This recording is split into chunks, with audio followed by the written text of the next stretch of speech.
This is For Your Reference, a sports reference podcast. Today we're going to talk about the 25th Infantry Wreckers, a segregated Army baseball team that dominated the 19 teens. And we've brought on Adam Darowski, product director at Sports Reference and head of swag. Welcome, Adam. Thank you so much for having me, Charlotte. One of our coworkers actually came to me right away and said, "You've got to get Adam talking about Army baseball teams." And I was like, great, this sounds like a perfect first topic.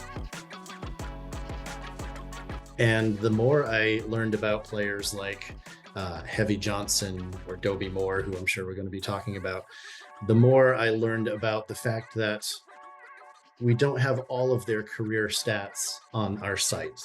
And that led me to the rabbit hole of, well, where were these players before 1920 when the Negro National League was founded? And that's when I found out that many of these players that went to the Kansas City Monarchs, for example, were all on the same Army team dominating the Hawaiian baseball scene. And that just led to me figuring out, like, whoa, what was this? Like, what was the whole scene like? What were the players like? How did they develop there? I was definitely amazed by Bullet Rogan's stats when I was clicking through these players preparing for the podcast. We have a season for him at age 44. I was like, that's crazy. Like, that's Tom Brady level. Well, now because I went through those box scores, we have stats for him in Hawaii for the first time ever. And in 44 games pitched, I have him 32-3 with, I don't have earned runs, but his runs allowed per 9 innings was 1.06. So his earned run average is probably like 2/3 of that, like 0.67 or something. And then he also hit 337 and slugged 637. Just an unbelievable player.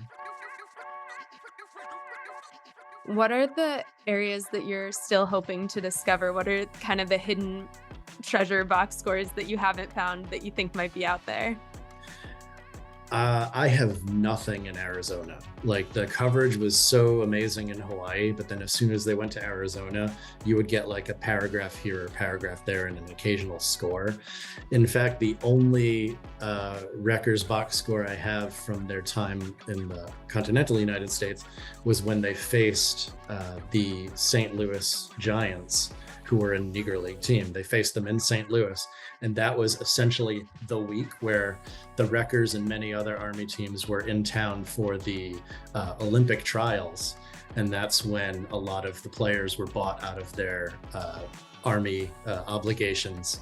And several of them joined the Monarchs. A pair joined the Giants.